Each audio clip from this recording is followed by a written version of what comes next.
Imagine like being in a place where you barely have enough and somebody come and ask you, hey, can you help me pay my bill? You'd be like, I barely have enough for the bill that I got.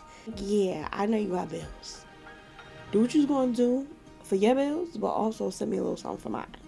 I would be looking at that person like they have six heads and three faces. That, what are you talking about? She's like, I don't have anything else. Like, I have nothing more to give. Your obedience and doing whatever it is that God has asked you to do. And little is much placed in the Master's hands. Don't feel like because you don't have enough left, you can't be everything that God has called you to be. You can, you will, and God is going to help you.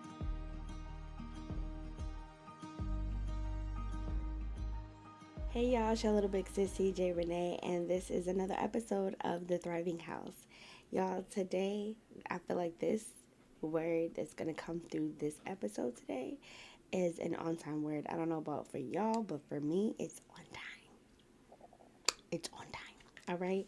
So this episode is titled Faith in Famine. But really, faith in whatever season you're in. Faith in whatever season you're in. So I'm reading from 1 Kings 17 and I'm starting from verse 8. Of course, I'm reading from the NLT version, but you're more than welcome to read from whatever version it is that you're reading in. All right, starting from verse 8. Then the Lord said to Elijah, Elijah being a prophet, go and live in the village of Zarephath. I don't know how to pronounce that one, but anyway. Near the city of Sidon. I have instructed a widow there to feed you. So he went to Zarephath. As he arrived at the gates of the village, he saw a widow gathering sticks. And he asked her, would you please bring me a little water in a cup? As she was going to get it, he called her, bring me a bite of bread too. But she said, I swear by the Lord your God that I don't have a single piece of bread in the house. And I have only a handful of flour left in the jar and a little cooking oil in the bottom of the jug. I was just gathering a few sticks to cook this last meal, and then my son and I will die. But Elijah said to her, don't be afraid. Go and do just what I've said, or what you said, sorry. But make a little bread for me first. Then use what's left to prepare a meal for yourself and your son. For this is what the Lord, the God of Israel, says. There will always be flour and olive oil left in your container until the time when the Lord sends rain and the crops grow again. Whoa. Can y'all imagine like being in a place where you barely have enough? You barely have enough, but then somebody come and ask you, hey, can you help me pay my bill? And you be like, I barely have enough for the bill that I got. You asking for my little bit of money I got left? And they're like, yeah, I know you got bills. Do what you're going to do for your bills, but also send me a little something for mine. Because the Lord said you're going to have enough and it's going to last until he brings money back to your account. I know I would be looking at that person like they have six heads and three faces. I mean, a few of those faces don't got a few of those heads don't got faces. I would have been really confused. Like, what? I don't know. Like, it's very interesting. It's very interesting how she was able to hear what he said and not be like, sir, you gonna have to leave. And who knows? She probably did, but you know, who knows? She probably was like, sir, you gonna have to leave because you talking crazy. You talking crazy, sir. What are you talking about? Right? But it says here in verse 15, so she did as Elijah said. And she and Elijah and her family continued to eat for many days. There was always enough flour and olive oil left in the containers, just as the Lord had promised through Elijah.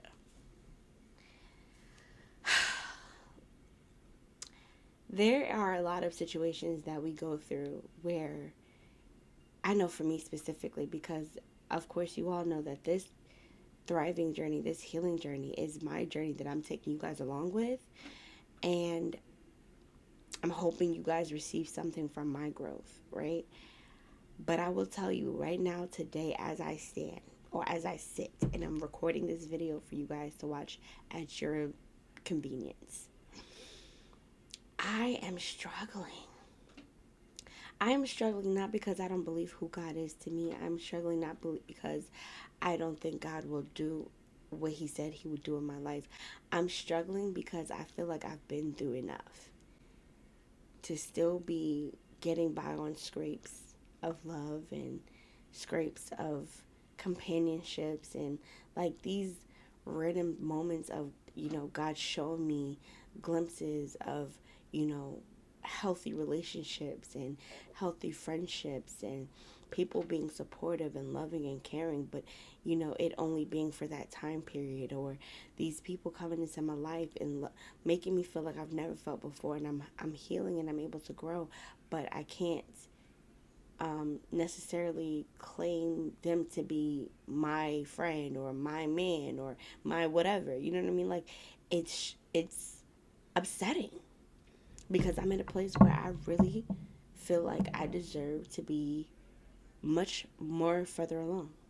Now, granted, I will say I've come a long way, and I'm grateful for that. This is a season of Thanksgiving, and I'm grateful for everything I've experienced. I'm grateful for all the love that I have experienced, all the friendship I have experienced, all the money that has gone through my hands, um, the car that I drive, the house where I live, my family. I'm very appreciative of everything God has given me, including life, including the ministry He's placed in my life. I think where I'm struggling the most is for my next step. And I know we shouldn't be so concerned on what the next is, but just as this woman, this widow, was talking to Elijah, she's like, I don't have anything else. Like, I have nothing more to give. And what little I do have, me and my son are going to eat it, and then we're going to die. Like that's all there is for tomorrow. Death. Death is what's coming. They anticipated what was going to be happening next. And in this moment, Elijah had to remind her, don't be afraid. Don't be afraid. Go and do what you say you was going to do. And believe that because you're sacrificing, because you're pushing a little bit past what you expect to happen, and you're putting aside bread for me first, and then feeding you and your child next, God will come through for you. So what am I saying? Hey, CJ, what you saying, girl? Your obedience and doing whatever it is that God has asked you to do, whether it be to make time for Him, right? Whether it be to stop talking to that person, whether it be to cut off those friendships, whether it be to sit still, be patient, be quiet. I know that's something I'm struggling with. I like to have a sense of control, even if it's false sense of control. I like to have a sense of control because I don't want to feel like things have gotten out of hand. I feel like my life, for a good majority of my life, was out of hand and I had no control of it.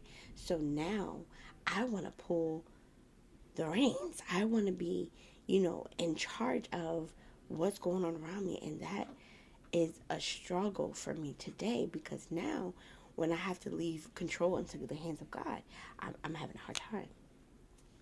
Right? So sitting still, being patient, being obedient to what God is telling you to do, and trusting God with the little bit of strength you have left, with the little bit of love you have left in your heart, with a little bit of time, with a little bit of money that you have in your pocket that you get from work, and you struggling to pay your bills, but you're like, this little bit, I'm going to give this little bit to God first. That shows God so much about who you are. And He has no other choice but to increase the little that you give. There's this thing, I think it's a scripture, but I've always heard it as a saying, little is much placed in the master's hands. So with that being said, to myself and to my viewers, Little is much placed in the master's hand. Don't feel like because you don't have enough left, because you don't have anything else to give, that you can't keep going, you can't keep pushing, you can't be everything that God has called you to be. You can, you will, and God is going to help you get past this hurdle in your life. Have faith in this season.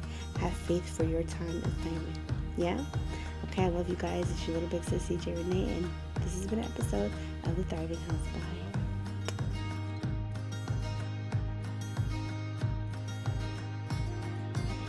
Hey, it's your little big sis, CJ Renee, and this has been an episode of The Thriving House, where we focus on purpose, and purpose helps us find peace.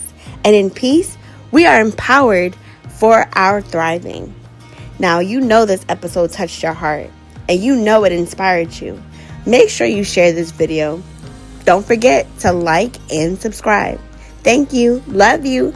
Bye.